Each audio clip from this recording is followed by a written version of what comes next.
Вот и прозвучали гимны двух стран. Сборная Израиля сегодня номинальные хозяева площадки. Да, вы не ослышались. Дело в том, что когда необходимо было провести матч на выезде сборной Казахстана, но из-за того, что в Израиле были закрыты все границы, наша сборная не смогла вылететь тогда. И это, так скажем, перенесенный матч, который в итоге израильтяне решили провести здесь у нас в столице.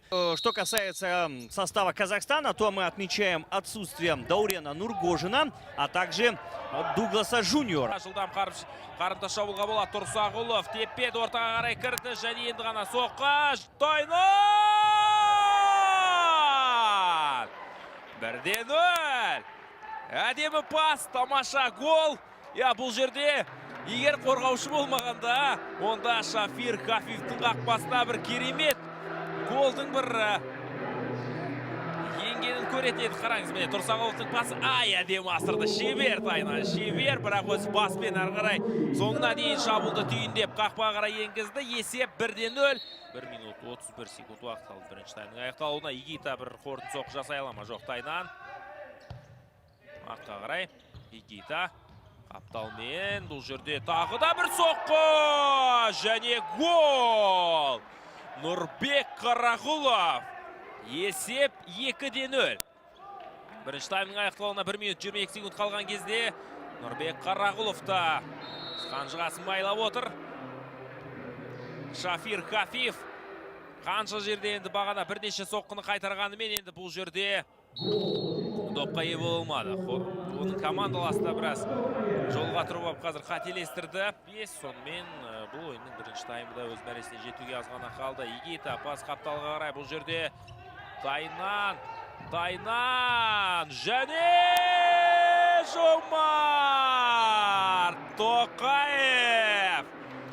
Есеп 3-0.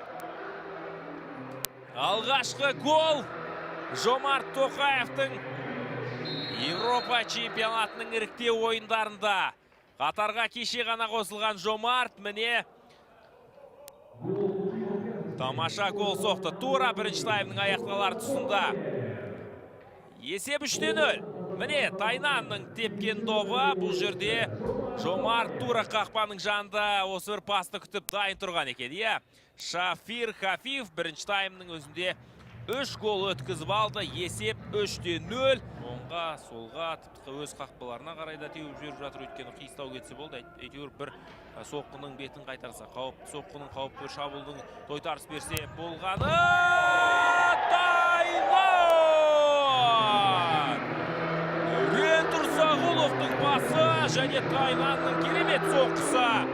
Шафир Хафиф ештеңе істей алмады. Есеп 4-0.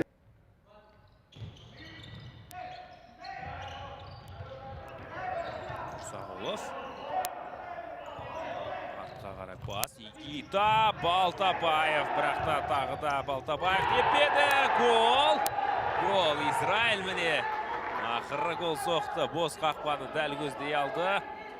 Қазір міне өзінің жақында ғана мүмкін сәбейлі болған, немесе жақында ғана енді жақын күндері бір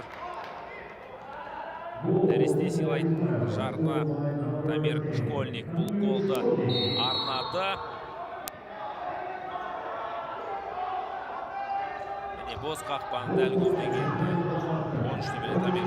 Қаптал арқылы және ортада соққы жасауға бола ма? Тепкізбеді. Расул Қарбаевқа да мүмкіндік беріп отыр. Бапкер ендеше есеп 4-1. Матч осымен аяқталды. Қазақстан құрамасы кезекті жеңісіне қол жеткізді. Бұл 5-ші жеңіс. Қадірменді көрермендер, назарларыңызға рахмет. Қазақстан құрамасының жеңісімен құттықтаймыз. Келесіде кездескенше Қазспорт арнасы қосулы болсын. Аман, сау болыңыздар.